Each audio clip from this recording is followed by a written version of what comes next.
Hi, welcome back to another edition of Relatable. I am your host, Stephanie Michele, and today we're going to be talking about lots of things. This is going to be a really rich show, I think, but I wanted to reflect on the last season of Relatable and how I used to start the show with my reaction to something that was going on in current events.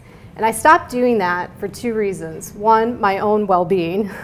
I didn't want to look at news in the morning and be distracted by things that I really can't control. All I can control is really how I'm showing up in the world and the quality of that, you know, what I can do to affect positive change.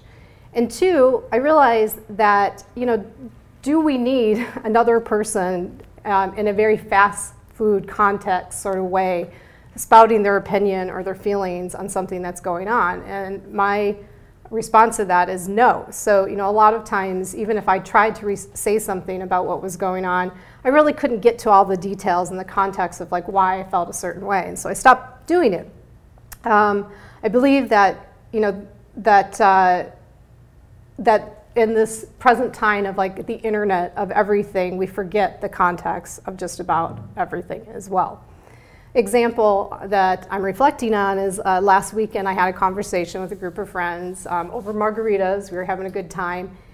And the conversation went into this area about apologizing for privilege. And in my case, it was apologizing for my white privilege. And one of my friends in this conversation was very insistent that that needs to be done in every situation where someone has experienced being marginalized and, you know, having the need to sort of fight for their own identity or something. And I argued, although I believe there's a lot of behavior that needs to be apologized for, that doing this all the time is probably not the right thing to do, because in many cases it's going to create this situation of obligation. And obligation, you know, if we create relationships or cultures on obligation, I don't think they're sustainable.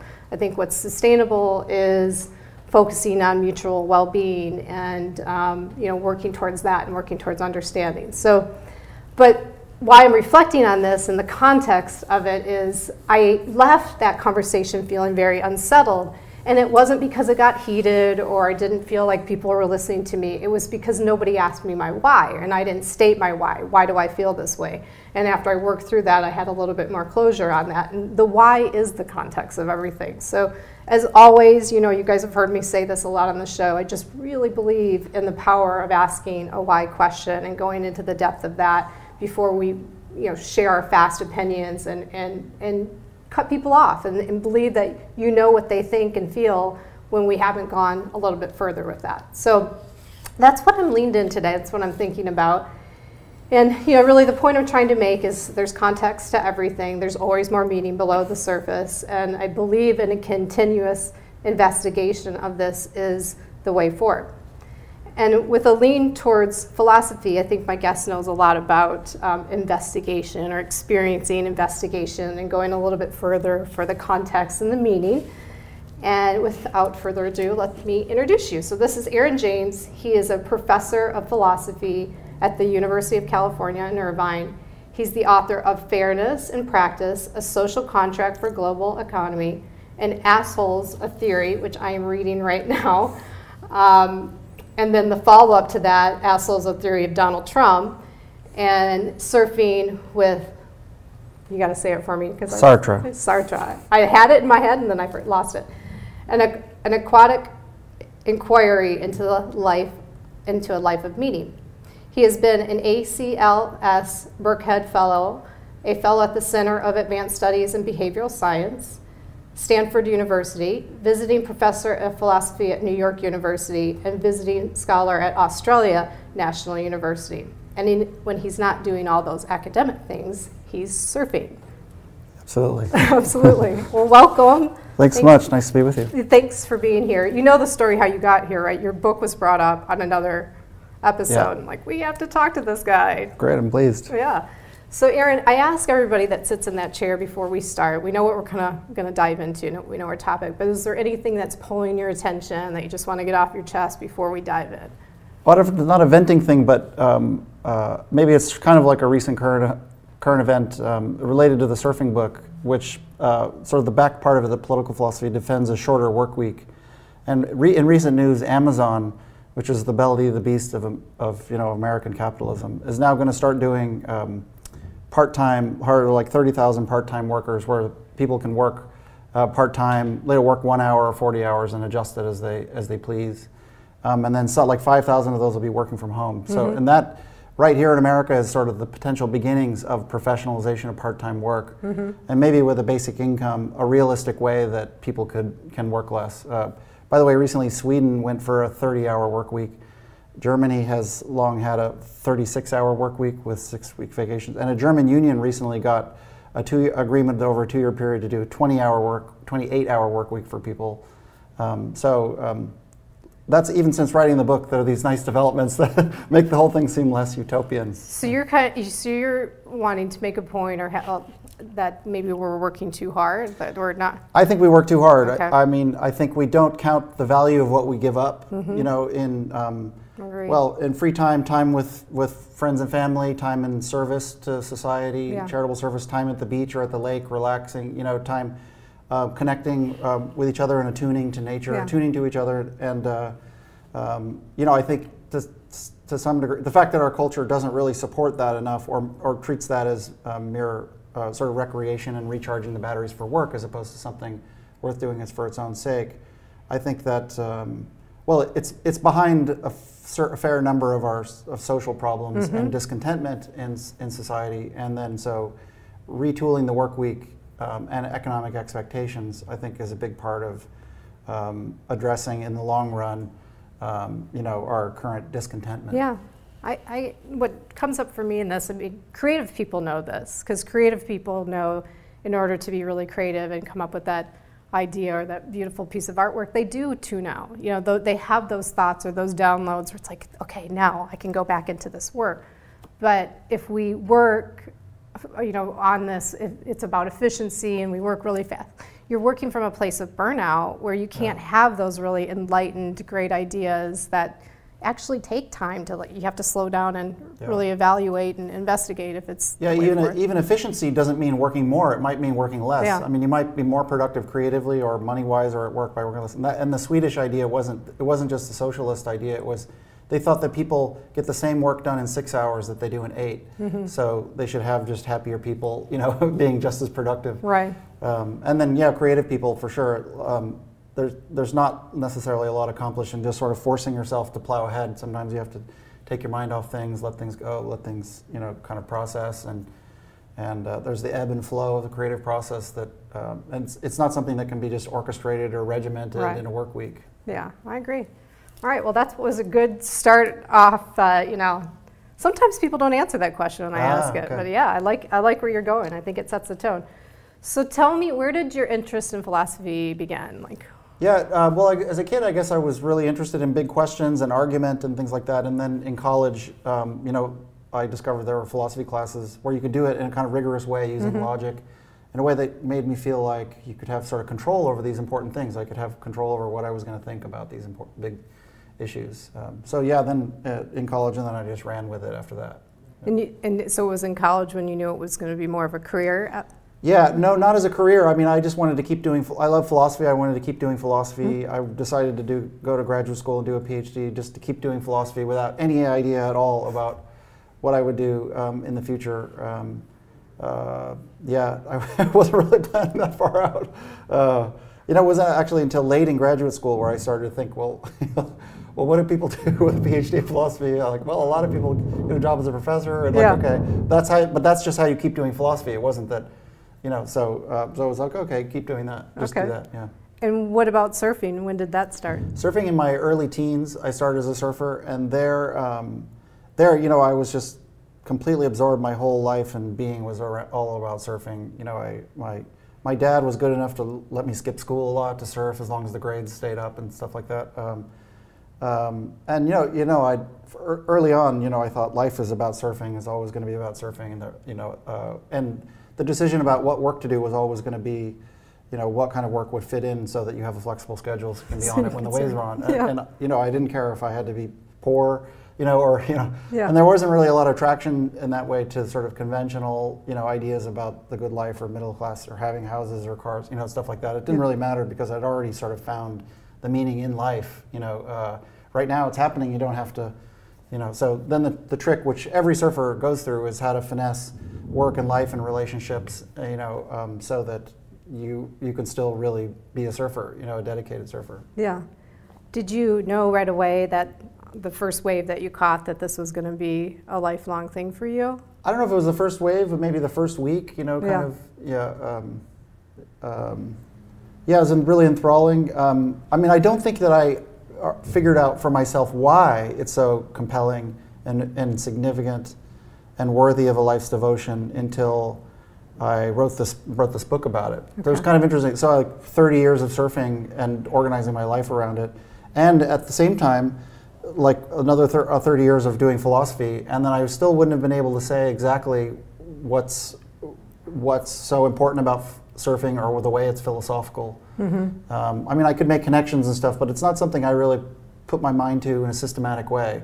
And then when I started doing it, actually, I came up with answers that felt to me surprising. Mm-hmm. Like I was learning something about my life, 3 decades out of my life, like the thing that I've organized my whole life around was never completely explicit in my mind, but then something I could celebrate once I was clearer about it. Yeah. Why this title? What came first? Like what the title, or leaning into writing a book about the meaning of life through surfing? Yeah. Like what? Yeah, the idea of figuring out what surfing and philosophy do together, that was the idea of the book in the first place. And then Sartre is the great existentialist, 20th century existentialist philosopher, is sort of a good foil for that, because he has a pretty dark view of the human condition. He's also the great philosopher of freedom, and so there's a nice connection already with surfing as freedom, and whether what he says applies to surfing, whether it's the same idea of freedom. And then also Sartre, in his famous masterwork, Being in Nothingness, has this long passage in the end where he's discussing freedom, where he talks about skiing as an exemplification of freedom. But then he's disappointed with skiing. He likes it, but then he's disappointed because there's snow trails going up the mountain that suggest a deterministic path of the universe, and so you're not free. And then he says, from this point of view, it's sliding upon water. Water skiing, he calls it the ideal limit of aquatic sports. And so I don't know if he knew about surfing, but from a surfer point of view, you want to say, no, Sartre, surfing, and let me explain why. And so in that way, there was kind of a natural connection to do a phenomenology of surfing in the way that he was already doing one of skiing, as a way to getting to ideas of freedom and flow and control and happiness. And in the end, I think the surfer view of things at every point, breaks from Sartre's view in significant ways. So he's sort of the foil along the way on all these different topics. Did you feel like you were talking to him to kind of convince him of the surfing aspect? I did. I really did think about what would he say here, and at every point there's different ways of reading him. So you can always read him as disagreeing and digging in, or saying, oh yeah, that's what I mean anyway, right? Yeah. Or so I don't. Yeah. But I think I think that the surfer view of things is closer to one of his colleagues named Maurice Merleau-Ponty. Okay. Has a more similar view. So part of the issue is whether you think how different you think his views were from this other guy's. Yeah. Got it. What else do we want to ask about surf? Well, let's talk about the other book. Yeah. Because this is where we got connected. What was your fascination for kind of writing about this particular bad behavior? Yeah. Well, initially I was surfing actually and got the idea for defining the concept of the asshole. Whether there was a concept there. I was surfing and a guy was breaking the rules of right of way, and then when people complain about that, as they usually do, he yells at them, right? So, and makes a big stink of things. And one time I saw this guy and I thought, oh, he's such an asshole. And then for the first time I had a philosophical thought about that, which was, wait a minute, I'm classifying him as of a certain type, right? Yeah. He's an asshole, the other people aren't. I'm not just swearing, I'm not just venting feelings, right? But there's a type there that you can define. And so philosophers, since Plato, that's one thing that they do, right? So I thought, and it was summertime, so I thought, why don't I define asshole, right? Try to write down a definition. So I had a definition for a while that I would share over beers with people. Yeah. And then when I was on a year at the Stanford Center for Advanced Studies in the Behavioral Sciences, they have these lunches there. And then just for conversation, I'd say, oh, hey, I have a theory of the asshole. And then people from different disciplines would say, oh, hey, that reminds me of this. So I accidentally became this interdisciplinary repository of the world's asshole knowledge, or at least a lot of it. And then from there was sort of an easy step to sort of think about writing something for a popular audience that assimilates all of it. Yeah. And then the person who became my agent is suggested to represent it and knew how to do it all. So that kind of all just fell into place. It just became a theme that yeah. that you were happy to write. Yeah, and I was just trying a new kind of creative project too. I was then writing a book about fairness in the global economy, and so I thought, well, okay, after this really serious book, which was years, the making, maybe I'll just try this different kind of project, which would be just a fun, different kind of thing. What's been the general consensus or the feedback that you get on this? Are people reading it to learn more about asshole behavior? Like what's the lean? Well, the consensus, I think people, the most important thing about it is that when you hear the definition, you're supposed to think, oh, hey, I know that guy. That is a guy. So there are assholes, right? They exist, and they're different from the jerk or the psychopath. It's like it's a type. Yeah. So I think people generally were sympathetic with that. And the part that I was surprised by, I guess, and learned a lot from was, I got a little bit into self-help in the book, what the philosophical theory suggests for how to manage assholes, asshole management. But more and more of the demands, from readers were to, okay, given your theory, how do I manage the asshole in my life? And in the book, I kind of resisted that because I thought philosophy isn't just self-help. This is supposed to be philosophy. But it can still be real philosophy that leads to self-help. So especially after I felt more of a responsibility to at least write down things you can do that are helpful in a self-help mode, yeah. Well, even it just being in its form as a theory or just an examination, there I think is opportunity for someone to go, I didn't look at the situation the right way, or I've been labeling this behavior a certain way, and maybe my response to it can be different now that I have a fuller picture of what. Yeah. I mean, the thing that I experienced a lot in all my own frustrations with the asshole is just kind of feeling this oppressive fog, of like not really knowing what's happening to you, but maybe a feeling of powerlessness, kind of feeling flummoxed and, not really being clear-headed enough about the situation, what's going on to even know whether, you can give a good reaction. So that's actually an ideal way for the analytical style philosophy, which focuses on clarity and distinctions and definitions to really help you just get to sort out what's happening in the social situation, why you're feeling the way you're feeling, what's a productive response, what's not a productive response, what your objective is in a response, what objectives are worth trying for, which ones you should let go of, so those questions all become a lot clearer once you use the philosophical apparatus. So, yeah. I'm taking a couple of these questions I took right from the book because I like, the idea of really exploring this. So, do you have thoughts on why you think American society produces more asshole-like behavior? Yeah, a lot. I mean, it definitely seems to. It's not just America, of course. There's other countries compared to Japan, for example. I mean, it's very hard to imagine that there are any. I'm sure there are some, but there just aren't so many. So, but even compared to Canada, America has more. But then, with Israel, for example, we're right up there. Brazil seems to have a lot. So there are these cultures that seems to produce assholes in greater numbers that proportionally than other countries. And in America, maybe it varies, but in America, I'm sure it goes back to individualism and a more recent thing, which is kind of, greed is good culture, in the sense that you can sort of go through life not thinking about what you're contributing to the greater good, but what you can get from society, where the amount you've got in terms of money or status, points you've scored, is sort of the symbol of your worth, and no sense of obligation, and there's sort of a contest to sort of, take as much as you can get, and so that was, over the past 30 years now, that's become a really pronounced. It's a big contrast with the post-war era, which was much more after World War II and a more sense of the common good, and since then. It's kind of been a slow decline, and now we're in sort of free fall, I think. Entitlement kind of plays a big role in it too. The entitlement is part of the concept of the asshole, and then a false sense of entitlement, mistaken sense of entitlement. And nowadays there's a culture of grievance, that of manufacturing grievance and resentments because of disappointed expectations, and sometimes there's real grievances, right? So there's nothing wrong with that. But having a psychological disposition that's sort of self-generating grievances and rage, and then there's political entrepreneurs who are just actively exploiting that, right? Because that motivates people to do things like vote or or volunteer or give money, and so it's not just any particular person. There's a culture and kind of a style of argument and a style of thought that really has become kind of toxic, as I say. It's spreading like a toxin, in a way that takes people who aren't assholes, right, and not even borderline assholes or half-ass assholes, but sort of even relatively cooperative people, but then puts them in a very kind of a grievance-oriented entitlement mode, and really a key part of the asshole is that they're unwilling to listen to the complaints of other people. They don't feel like they have to. They're unwilling,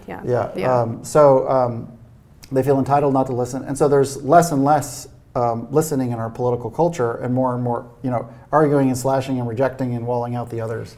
So that's like an asshole culture that's sweeping up a lot of people who are in other contexts perfectly decent people.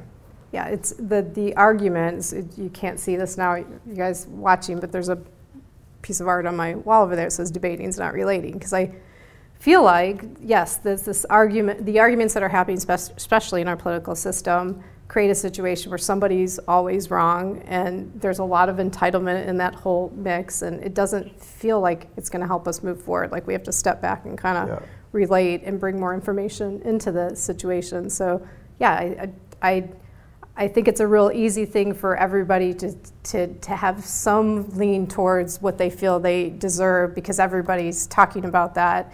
And there is a constant, somebody has to be, in order for me to be right, somebody has to be wrong.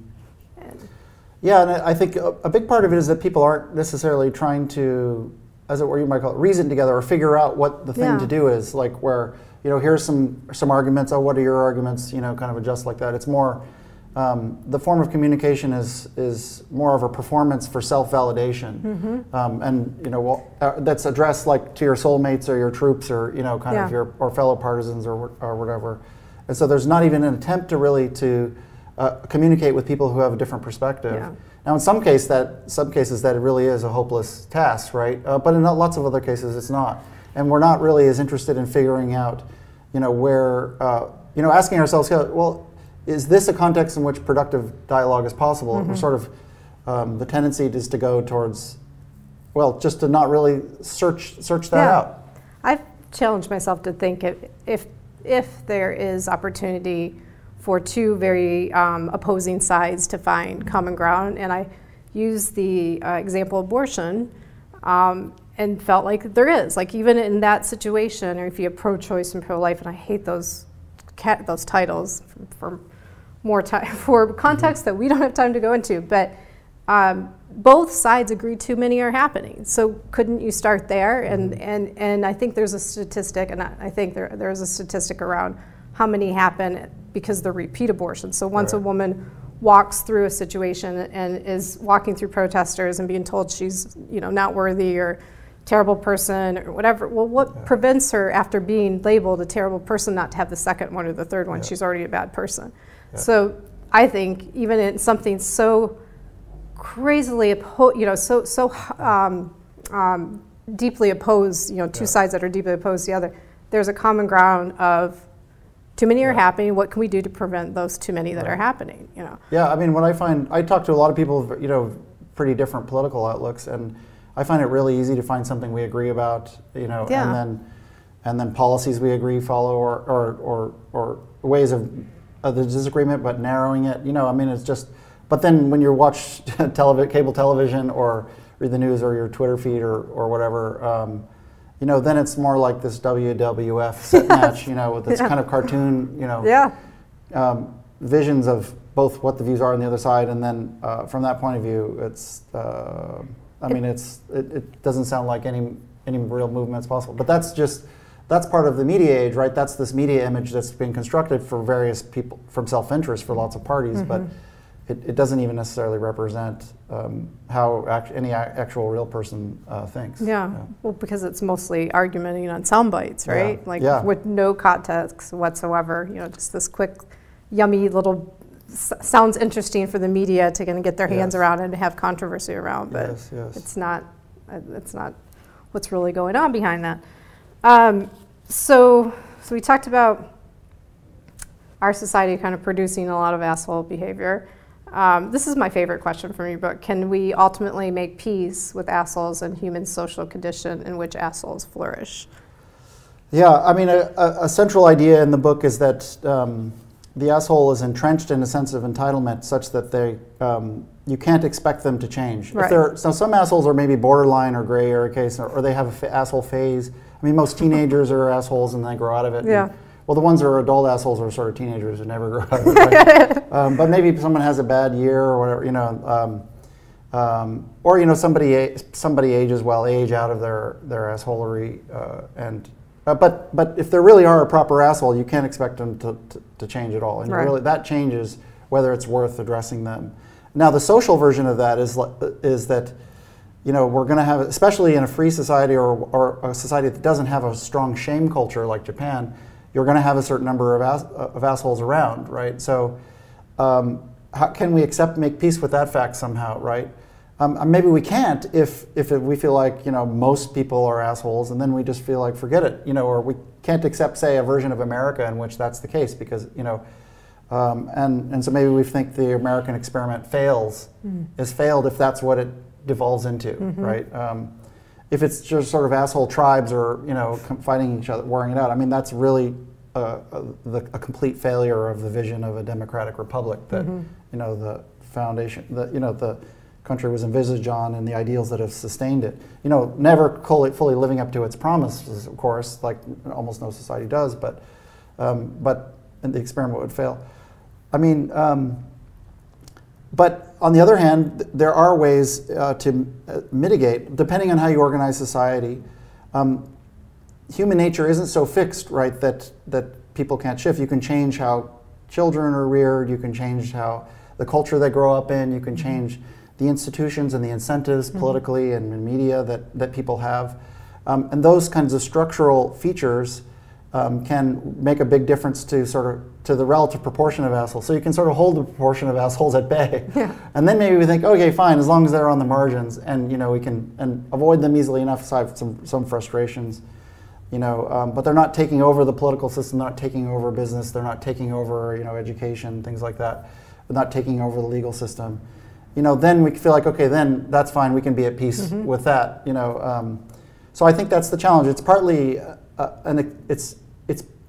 it's finding a way to reconcile ourselves to a certain kind of amount of injustice, but then not letting that get us to just throw in the towel, on having a more perfect union, right, or having still a good and decent form of cooperation, in society. And so I think that it really is the big challenge for the country right now. Definitely. And is it also finding something where you can find meaning? Having something like surfing where you can... Yeah, that's my surfer answer version of the story is that, I mean, it's not... I don't know if people are just motivated by the idea of having just a more just society or... I mean, to be really engaged and cooperative, we partly need to feel like we're doing well on our own, or we have good lives, or at least it's easier to be engaged and want to contribute to society if you feel like your life is going well. A lot of people don't feel like their lives are going well. Partly that's because maybe it isn't, or because they have disappointed expectations. And so one way of thinking about how to get out of the malaise, or the disenchantment that people are in is what's a new set of expectations or new social contract that's one that people could feel like, yeah, I can really get behind that. My life would be going well in that case. And surfers have a very palpable idea of what is a life to go well. It's just to be able to surf when the waves are on, and but of course, surfing's not for everybody. But everybody could have more time and better means, like with a basic income, to be able to pursue their surfing or the things in life that really bring a lot of intrinsic meaning and joy, which might include just spending more time with the family down at the lake or at the beach, or fishing, or hunting, or things like that. Stamp collecting, gardening, music, those kinds of activities. So and people having more time to do that. So both to recharge their own spirits, but also to connect and be more attuned with each other in their social relationships. And in fact, experience of nature, communion with nature in a sense of its awe and the sublime, does tend to make people more cooperative and sharing and pro-social. So in some sense, awe is an antidote to assholery. People and nature together. I love I love the idea of that. I mean, I often say just people together. I think there's so much that can be learned in just group dynamics, or committing to be in a group for 4 to 6 weeks or whatever the case may be. But adding in the nature aspect, it really I mean, it's actually an old idea that goes back to early justifications of capitalism, like in John Stuart Mill. His idea is that eventually capitalism wouldn't grow as much, and there'd be more time for the graces of life. And he meant experience of natural beauty. He fell into a depression early in his life that he was drawn out of by reading the poems of Wordsworth, which were all about the sublime and human capacity for the appreciation of beauty. And that sort of drew him out of the depression, gave him a sense of what all the work and productive activity is for. And in fact, that was around the same time, one of the architects for Central Park in New York, Olmsted, had cited John Stuart Mill in that same idea. And the idea of Central Park was that even within a big city like New York, and at the time it was just this, it was just like a pit. It was just this mess, right? But it was redesigned and turned into this place where, with these rolling hills, the architecture is like extremely delicate and sensitive to draw people out of the city and into an absorbed connection with nature, and then with lots of places where people can be together as well. So that's away from the beach. That's not just the surfer ideal. It's a long, it goes back to sort of early progressive ideas about public space and limitations on work, and of course later in the 1930s you got the 40-hour work week, which was along the same idea, right? There weren't any limits on work before that, and then the idea was there should be 8 hours for work, 8 hours for sleep, and 8 hours for everything else. And now that's slipping, right, in the United States. Now we're pushing it longer. So that wasn't a break from capitalism. That was just, that was the beginning of the leisure revolution within capitalism. And I think that part of making capitalism better and more attuned to nature and climate and the environment is just cutting back to the work week so that people have more time to do joyous things. I like it. What's next for you after these? Yeah, I'm working on a couple, 2 new books, each co-authored. One is about money, and the other is called Loudmouth Women. It's about so it's defending it's. Is that because you talk about most assholes are male, which I know some that are not, but is that the counterpart to this book? It's not exactly, but the assholes are non-cooperative, non-conformist, but in a way that's unjustified and and pernicious. But loudmouth women are, I think, as you should define it, the idea. The loudmouth is somebody who breaks norms of speech expression for that context. But in that case, it's a good thing if they're expressing a neglected point of view. Right. It contributes. So I think that we should redefine the term loudmouth so that it's a virtue, right, and turn it into a good thing. So it's a way of celebrating women speaking out. What comes up for me when you say this is I talk a lot about when someone gets louder, male or female, it's because they don't feel that anybody received the message. So that a communicator will continue to send their message and get louder and more excited until they feel it's been received. So, well, I think men, there's different, very, I mean, men will think, well, I have a thought and other people should get it. So, and so I'll get in there and make the argument, and if they're not getting it, I'll keep saying it because they're going to get it. They want to get it. So they want this point. But women, maybe for good reason, are often more reluctant to be, pushy or bossy or obnoxious or to be allowed and push the norm. So if they're not getting the strong cues that there's interest in what they're saying, they'll just say forget it, right? They'll just resign. But then that's a problem for them maybe because maybe there's something that they needed to have heard in order for them to feel seen or recognized, right? So part of the book is trying to use philosophical tools to identify those sources of reluctance for women to speak up and then help address them so that, help men see that they could tone it down a bit because society's too loud, right? And then, well, everybody's talking, nobody's asking questions, right? Like nobody's listening, And then sort of help women who are interested have the wherewithal to overcome their own reluctance to speaking up and running contrary flatly to their own sense of what the social norms are for women's speech. Do you feel this one's going to cross a little bit into self-help too? Yeah, well, no, hard like not I said, to. I said from the last book. Yeah, it's still not a self-help book. It's really a philosophy book, and it's also a history book. My co-author is a classicist, so we're bringing a lot of examples from ancient, classical history and literature, like Cassandra, for example. But then at each point, we'll look at what these points mean for what to do, right? So it's not really organized as a self-help book, but we're definitely going to try to indicate what we think the self-help consequences are of the bigger points. Yeah. I know one thing that I've learned about myself after reading, I don't know, a couple chapters into Assholes is I have not read enough. Oh, okay. Yeah, because so many of your references, I'm like, I don't know that, and I feel bad. I've not read enough. So I'm going to kind of put you on the spot, and if you don't have an answer for me, I'll ask offset. Yeah.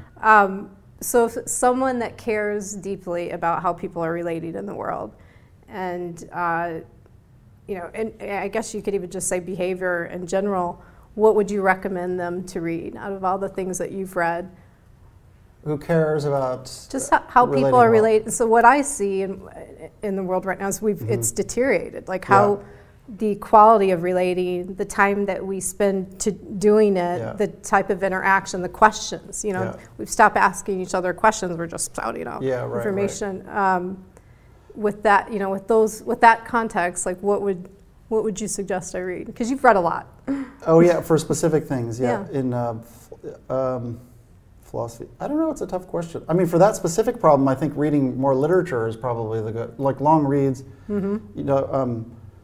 Getting control of your social media habits, and the superficial diversions, of attention, getting that under control. I struggle with that myself, and really giving yourself to, a long read, especially literature, that really absorbs you and develops empathetic capacities, and that's any way you can do that. Probably is. I agree with that. Is good. Yeah. I've turned all my notifications off of social media, and actually everything is off of my phone except the phone actually ringing. Yeah. So I don't get a notification of texts. I don't get any notifications from social media, which was a way to get back those distractions, because I actually watch myself, and I know about these things. Yeah. I watched myself start to develop a habit of self-interruption, because I was so used to like going for the phone, and then it just became habitual, and then I would watch myself switch tasks. Yeah, right. And so I'm like, that's try reading something with the phone next to you. You're a page and a half in, and then you're checking email.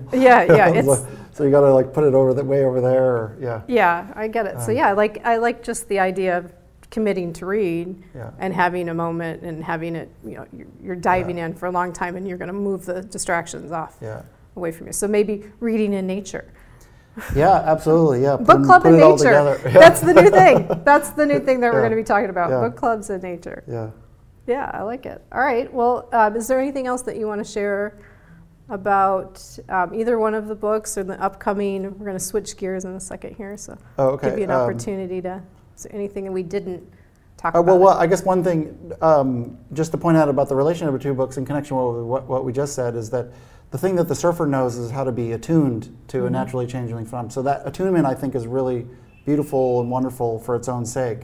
And then that's often, it's a way, so what's valuable is our being more attuned to our natural world, but also our being more attuned to each other. And social cooperation, of harmonious kind is a kind of attunement. So I guess I think, and the asshole is out of attunement, right, because they won't listen. And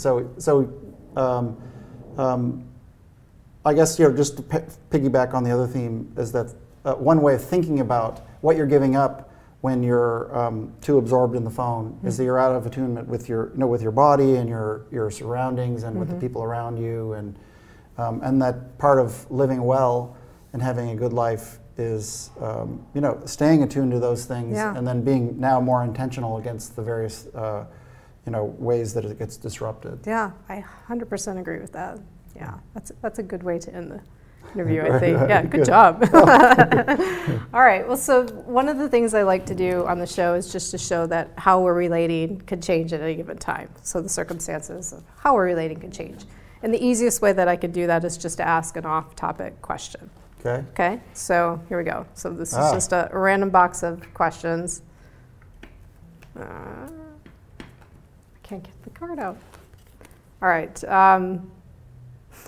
What would be one good thing about being the opposite sex? Good thing about being a woman? Yeah. What's one good thing? Well, I guess maybe there's more permission than men to be focused on the beauty of life and the beauty of social interactions.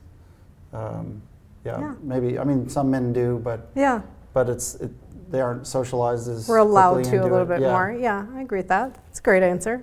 Want one more? Okay. I never know what's happening in this box. Probably going to give you two more if you're game. What about your childhood wouldn't most people guess? Wouldn't they guess? Wouldn't they guess? Oh, maybe that I was a well, childhood, very young childhood, or could be cheat. Okay. Answer any way you want. Well, well, despite becoming an academic and a professional philosopher, that I wasn't that interested in school, and that I was mostly trying to get out of it to go surfing. And you know, I really liked certain parts of it and did well grade-wise and everything, but yeah, I was never was an okay student and never even took the SAT, and because I was just going to take a year off, and you know, like. Yeah. So you didn't get most likely to be professor, is what you're saying? No, no. In your mock elections, yeah. All right, I'm going to give you one more. Hope it's easier. Sometimes the box kind of turns on its own. Let's see. This is just silly. What's the worst photo ever taken of you? Worst photo? Oh, I don't even know, actually. It's kind of a goofy question. Yeah, worst photo. I tend to recently there was recently for the last book I had to do a photo shoots, and I noticed that these are some of the worst photos that I've ever. It was a very good photographer, but I think I was just getting older and uglier. That's, you know, which is fine. You know, I'm not. That's. So yeah, most recent photos of me are the worst. You didn't like them. Maybe it was just a moment you weren't into it at the time. All right, we'll stop with the questions. So last thing that we do on the show is what I call heart swell. And it's just an opportunity for the guest to give a shout out to someone, pay tribute, just say something kind because they deserve it. Maybe you haven't said this to this person in a while and you feel like, oh, this is a good opportunity to do it. The reason I ask people to do this is just to show that it's not so scary to communicate deep feelings or to, you know, give someone credit. And my hope is the more we do it, the more encouragement other people have to do it for people in their life. Like, just to not take for granted those moments when you have them to say, hey, I appreciate you, you've meant something to me. So I should address a particular person that I know? A particular person, it could be a group of people. Oh, it could be a group of people. And we have enough time if you had two. There's no rules with this part. It's like however you want to participate. Does someone come up? I don't know about it in particular, but I was thinking of, in light of the book that I'm working on about loudmouth women,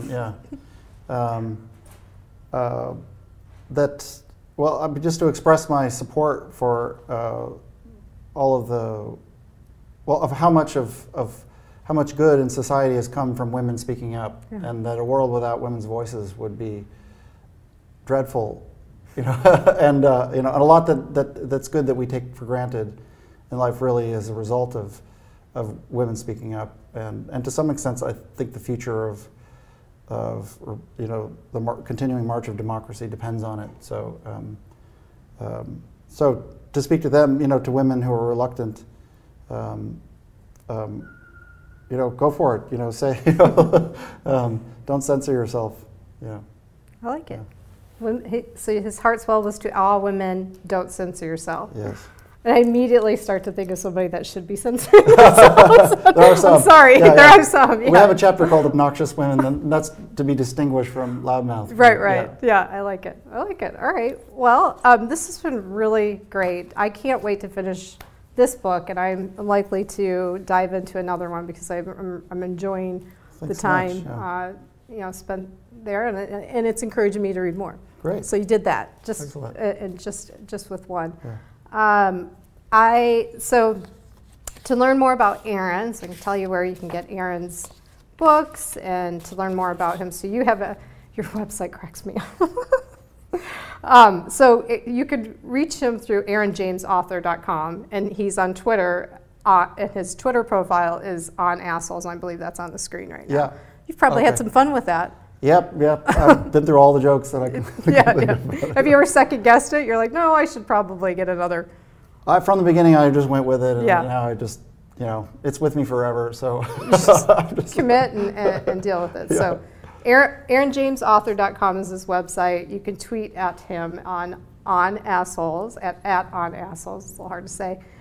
We're going to probably use some inspiration from this show for our next show. I have a friend that's coming back that's been here a couple times on the show, Robert Graves, and we're going to just have a conversation about dealing with difficult people. And I'll be a little bit further in the book, and I'll be able to use this interview today and to reflect on. But I really appreciate you being here.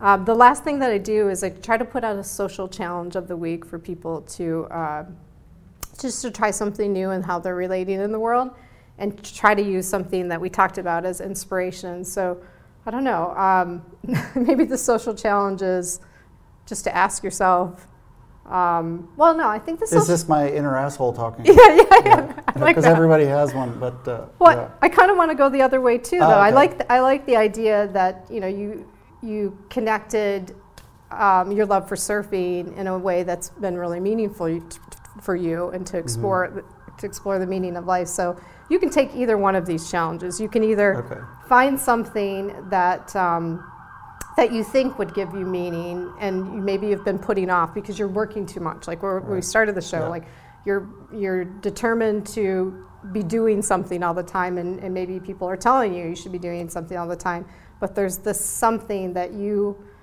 feel like you're supposed to do, that you could find real meaning in it. And if you haven't done it, I would encourage everybody to try it. Maybe it is surfing. Maybe it's some other water sport. Maybe it's skiing. We have all the snow in the mountains right now, but I would encourage people to take a break maybe and find something that they can turn the phone off, turn off all the distractions, and just lean into feeling meaning. So that's one challenge. And then the other one, would be to ask yourself, when you're responding to something, is this my inner asshole? Like, is my inner asshole responding to this? I joke a lot about my favorite people in the world are the people that know their role in things, that can tell you a story and go, this wasn't my best moment, and not just tell a story and have all the blame sit on somebody else. So I do like this idea of asking yourself, was that my best self? Was my inner asshole coming out on this? Sounds so funny. How many times did we say asshole today, if anybody's watching? With a straight face. That's the fun of the project. Mind you. With a straight face. That's what's fun about it. So those are the two social challenges. I'll write that up. And if you guys take either one of them, let us know. Tweet Aaron or send me a tweet as well. And as always, you can find the archives for the show on stephaniemichele.com. And we do have a public shared experience coming up March 20th at the Relational Center, so check that out. And just going to leave you the way that I always leave you is just relate with more curiosity. I think that's even the theme of today, is just taking the time to investigate either by yourself, through a book, through nature, or with a group of people, or even just one-on-one conversation, but just relate with more curiosity, ask questions, and let people share their context and share the whys behind what they're doing. So see you next week. Bye-bye.